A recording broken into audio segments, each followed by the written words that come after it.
Hey, welcome back to Science. This video is a summary of the thermal energy transfers homework that you did last week. Watch this, got a lot of good information, good feedback for you. Let's start with conduction. I had asked you to provide several examples of conduction. Tons of great examples for this one. Heating pad to a person. Awesome. Great example, the high temperature heating pad to the lower temperature person, to those muscles that need relief. An iron onto the clothes. Great example of conduction. Somebody pointed out hand holding chocolate. Oh, very sad because then the chocolate melts. Blacktop or sand on bare feet in the summertime. That's a great one. In the wintertime, it's the other direction. It's from your bare feet or bare hand into snow or ice. Why are you walking around barefoot on snow or ice? Finnish sauna. Got it. One that I really liked was people mentioning tea to the mug and then the mug into a person's hand. I love it. That's a two-step process, and people did a great job of putting both of those together. Now, something weird you might have noticed about me. Be nice, please. One of the weird things you might have noticed about me. When I make my tea, I actually will put the hot water into the teapot, and I'll put a little bit of hot water into here before the tea is done. Some of you might have said, why do you do that? Well, what do you think? That'll warm up this mug. The hot water will warm the mug up so that then when the tea is ready, I can dump the hot water out, add the tea, and instead of the tea cooling down by transferring some of its thermal energy to the mug's already just as hot, so the tea stays warm longer. There were some problematic examples as well. One that came up a whole lot of times was a car engine to the hood of the car. People correctly said, hey, hood of my car feels really warm after the engine is running. But remember, conduction is direct contact. Unless you've been in an accident, the engine of your car should not be actually touching the hood. I think that one will actually fall more under the category of convection. More on that one in a moment. The other problematic one was people saying that they touched fire. Some of you are not going to be happy with me. What is fire? Is fire an object or a material? Because if it's an object or a material, I can bottle it up.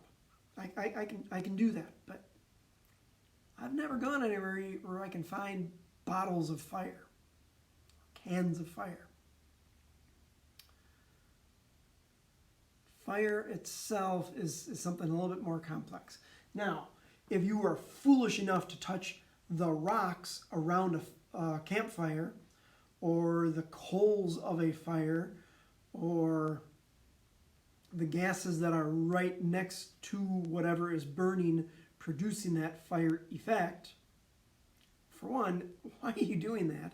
For two, that would be a great example of conduction because you're touching that object or material that is a very high temperature and it's transferring thermal energy to you.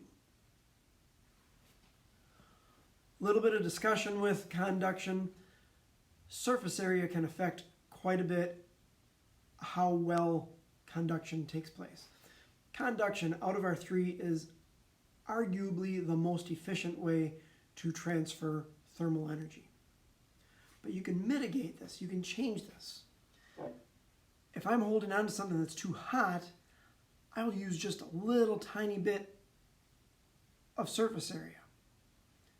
Or, I suppose smarter would be to grab by the handle, which has only a little tiny bit touching the surface area of the entire mug.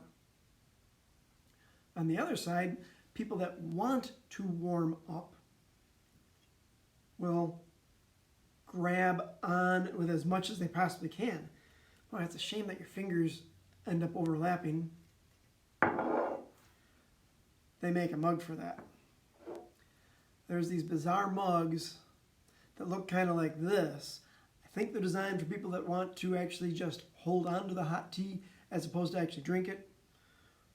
Mug warms up, put a hand in there, put a hand in there. Plenty of surface area, plenty of transfer of thermal energy. I think that does it for conduction. Let's move on to the next one.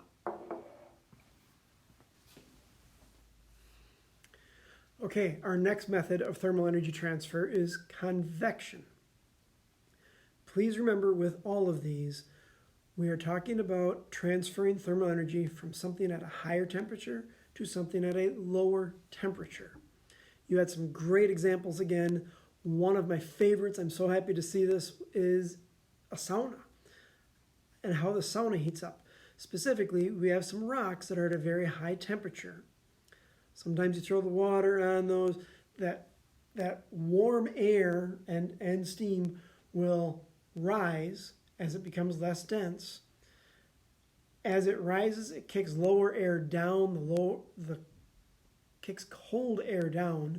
The colder air is low, it comes in, it's warmed up by the sauna rocks, and you end up with a convective current that ultimately heats up the entire sauna. Many of you know the hottest place to sit in the sauna is up on the top. Higher up you are, the hotter the temperature will be. If you're one of the wimps, you sit down the lower shelf. If you're really wimpy, you sit on the floor of a sauna. Come on. A furnace in a house is also a good example. Sometimes this is called forced convection because you may have a fan that's blowing the air around. Some of you may have a convection oven. That also uses something that is called forced convection to spread that warm fluid throughout. Back to the house, many of you noted that the upstairs of a house is often at a higher temperature because, again, that warm air rises and it collects up higher in the house. If you want a really, really simple example of a convective current that I expect most or all of you have experienced, open up the oven door when it's been on for a while. That blast of warm air hits you in the face as it rises. You don't feel it down on the floor. If you want to feel something on the floor, open the refrigerator door. That cold air will sink out of the fridge. Now, we also had some problematic examples from convection as well. A number of people said an ice cube melting. The way you described it did not work. So if it's just sitting on a surface, that's probably conduction.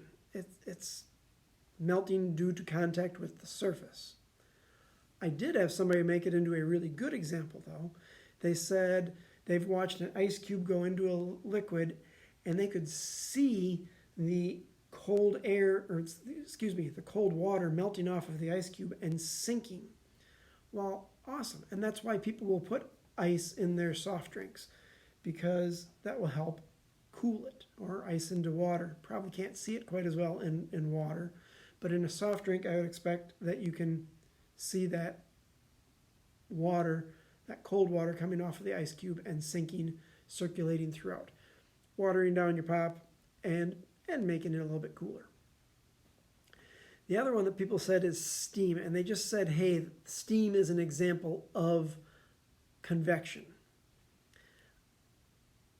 I'm calling this problematic because the way that you described it in many cases was not really complete.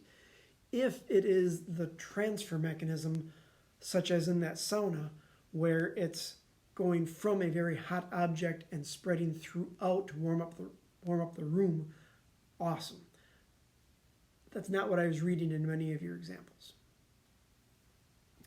I've also got a couple examples here, a couple demonstrations using convection. Before I do that, I'm going to hit the second of these first. Lava lamp, hello. Heat source from the lamp down on the bottom. You've got that wax inside the lava lamp. The heat source, probably by radiation, warms up the wax in the lava lamp. As it warms up, you see it go up to the top. Then it circulates back down as it's cooling, and that convective current is what you're seeing in a lava lamp. The warmest thermal energy is being added at the bottom, convects throughout. Awesome to anybody that came up with that one. Perfect. For the demos, one of my demos right here, I have a simple candle here. Anybody hungry? I'm going to put this tube over it. Now I have a little bit of water in this jar just to keep cold air from coming in at the bottom. This candle is warming up the air. The air is trying to go up, but it's not making it all the way out before it sinks and comes back down. So this candle has already gone out. Convective currents wouldn't let any fresh air with oxygen in it in. But if I redo this example,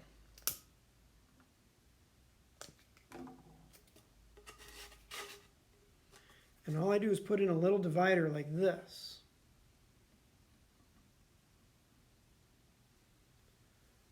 what happens is I'm providing a current.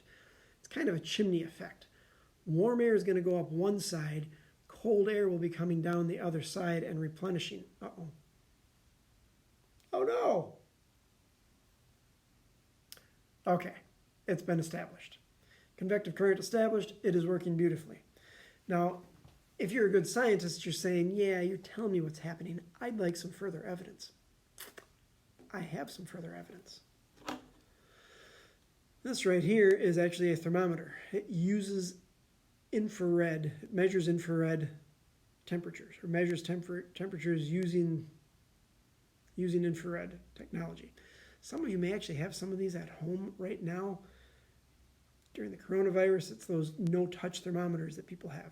Really similar technology. Maybe even the same. I'm willing to bet that one side of this, maybe this side, maybe, has higher temperature than this side. And I'm going to figure this out just by shooting this with the thermometer. Okay, that side is reading, and I cannot read that backward, 27 degrees almost, 26.6. Whereas this side is reading, oh my, okay, I believe that says 37.5. I was wrong. Looks like in this case, the warm air is going up this side, cooler air is coming down and replacing it on this side. We have a convective current, and the candle is still on. Awesome. The other demonstration we have is using something called rheoscopic fluid. Now, you notice that it looked really, really milky at first. This stuff has little tiny particles in it that reflect light, and they are sort of suspended. They're hanging in there. What this is used for is to show flow, to show fluid flow, specifically this liquid flow. Whee! So you can see that the thing is spinning around. If I spin it the other direction, we can see the flow. In a moment, I'm going to have a shot of a beaker on a hot plate with some of this stuff in it, and you'll be able to see the convective currents. So what we see here is the rheoscopic fluid being set on the hot plate. This video is being played at 4 times the rate, or at 4 times speed, but what you see is thermal energy is being added at the hot plate, and we can see that warmed fluid rising up to the top. Meanwhile, cooler fluid is sinking down to the bottom. Overall, this is a perfect example of convective currents. Okay, our third method of transfer is through radiation. This becomes difficult because many times when we have radiation we also have one of the other methods. So we do have to be kind of careful here. The best one, which really does not have anything else, it does not have convection or conduction, is sunlight to the earth. Not a convective current going through space. It's purely radiant energy. Purely radiation. A lot of you said that it's the UV light. I'm not sure on this, but I think that a lot more of it comes from the visible light as well as the infrared. Visible light contains more energy, so I think that it transfers more thermal energy.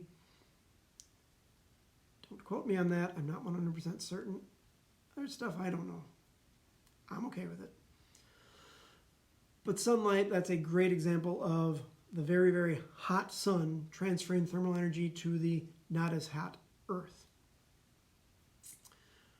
One student mentioned that they have a heat lamp on their chickens, and specifically on the chicks. That's great. What an excellent example. Toaster. Toaster is one that is pretty much just radiant energy because there's not a lot of contact there. Those wires are pretty small. There's a little surface area. And it's not like the bread is above the wires where you'd be getting a lot of convective currents. That's mostly radiation that is toasting your bread.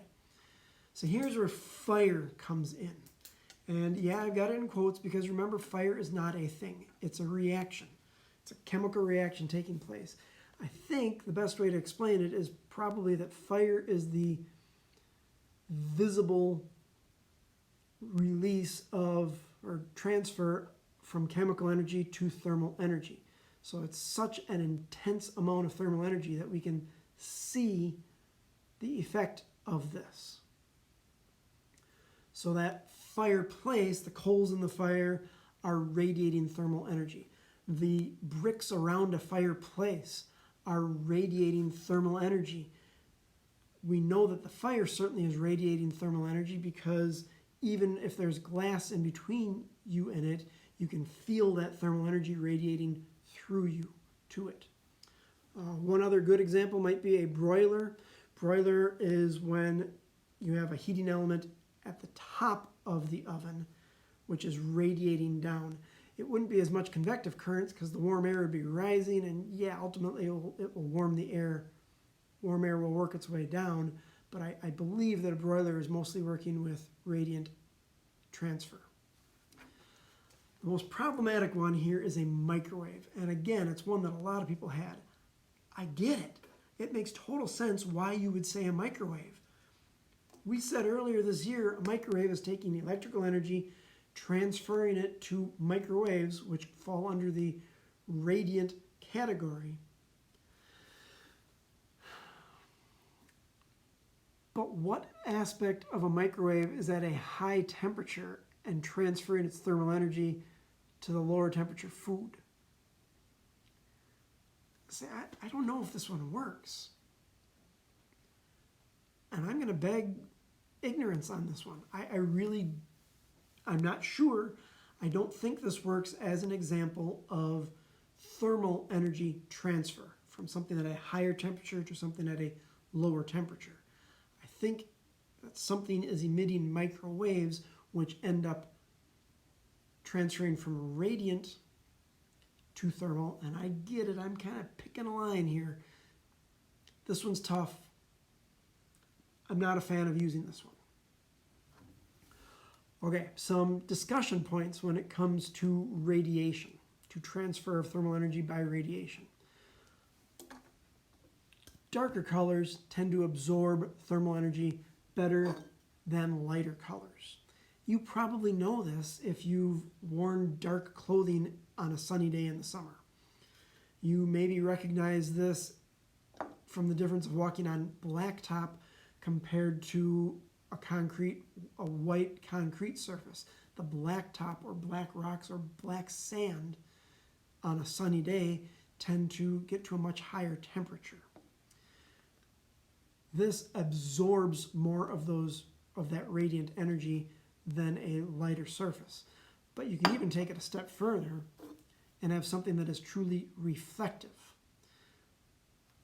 If we were in lab, if we were here in class, we'd do a lab where we exposed all of these to a lamp for equal amount of time, equal distance from it, and we'd find that water in here goes up significantly more than the water in here, which goes up a fair amount more than the water in this one.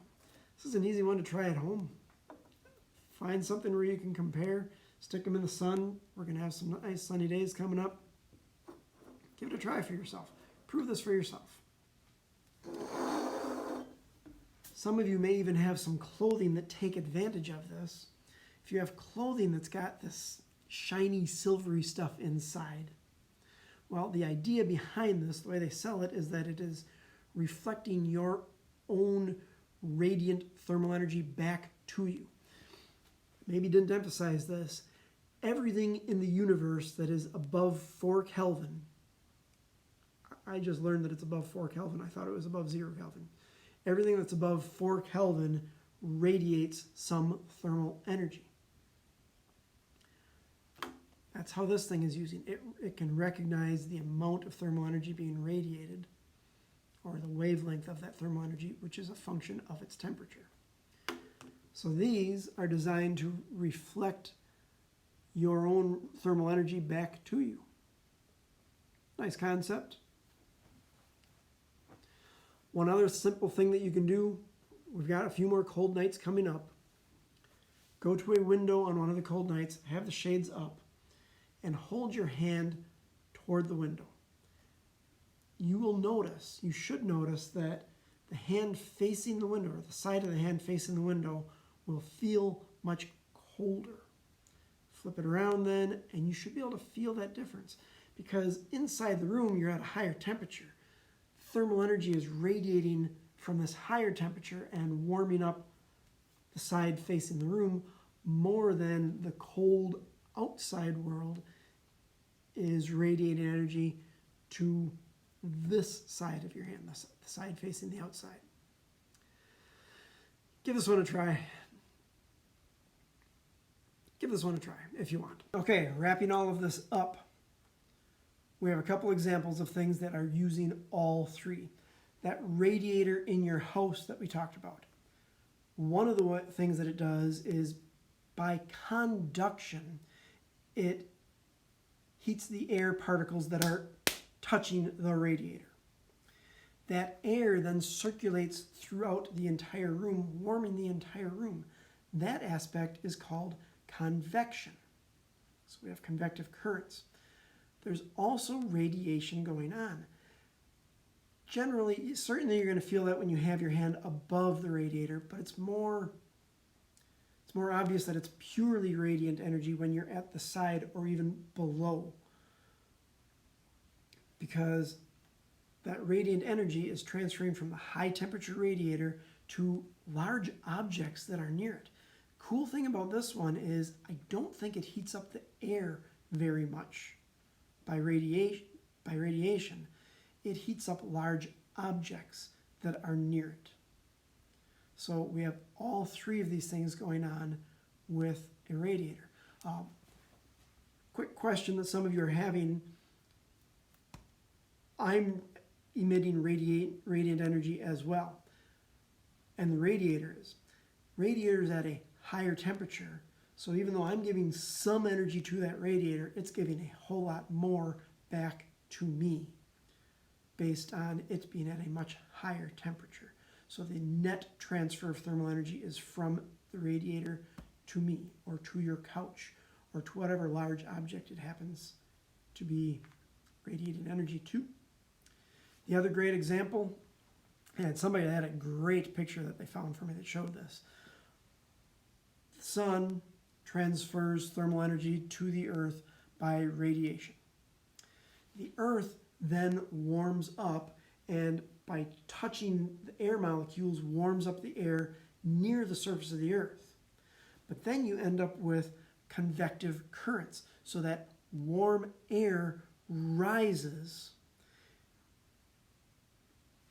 It's worth pointing out something really important here. There's a phrase that displays some ignorance with this subject. People will state that heat rises. Let's try this. Does this work with our definition? Transfers of thermal energy rise. What does that mean? That doesn't make any sense. Warm air rises. Heat is thermal energy going from a higher temperature to the lower temperature, whatever direction that happens to be. Warm air rises. Warm fluids rise. Cold fluids sink. Heat doesn't rise. Heat transfers from higher temperature to lower temperature. That is more consistent with the reality of what we know about our world. That warm air rising off of the earth leads to convective currents. If you've ever seen a bird hovering or a bird circling around, not flapping its wings and yet going higher and higher, Brockway Mountain in a couple of weeks will be a great place to see some raptors that are doing that, riding convective currents. Well, that's an example of convective currents. So I hope you've gotten a good review here of those concepts. Sorry that this is a little bit longer than I intended. I hope you did well with this. Come back tomorrow. Keep sciencing.